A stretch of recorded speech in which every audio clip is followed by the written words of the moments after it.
തങ്ങൾ ദൈവത്തെ നേരിട്ട് കണ്ടിരിക്കുന്നു എന്ന് പലരും അവകാശപ്പെട്ടിരുന്ന ഒരു കാലത്താണ് ബുദ്ധമതത്തിന്റെ ആവിർഭാവം. അത്തരം ദാർശനികന്മാരെ ശ്രീബുദ്ധൻ അധിക്ഷേപിക്കുകയാണ് ചെയ്തത്. അവർ മനുഷ്യരെ വഞ്ചിക്കുകയാണെന്നാണ് അദ്ദേഹം പറഞ്ഞത്. ആത്മരക്ഷ ഓരോ മനുഷ്യന്റെയും വ്യക്തിപരമായ കാര്യമാണ്.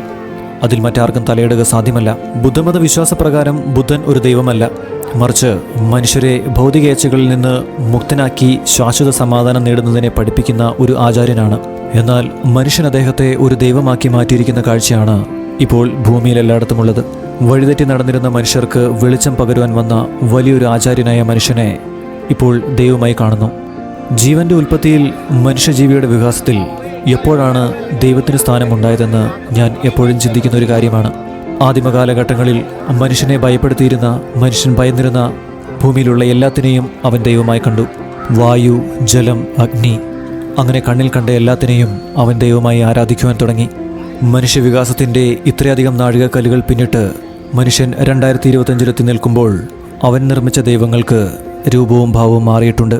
പക്ഷേ ദൈവത്തിൻ്റെ പണി അന്നും ഒന്നു തന്നെ. ചിന്തകൾക്ക് പിന്നാലെ അങ്ങനെ അങ്ങ് പോവുകയാണെങ്കിൽ ഇതിനൊന്നും ഒരന്തവുമില്ല. എന്നാൽ ചിന്തിച്ചില്ലെങ്കിൽ ഒരു കുന്തവുമില്ല. അടുത്ത എപ്പിസോഡിൽ കാണാം. നന്ദി.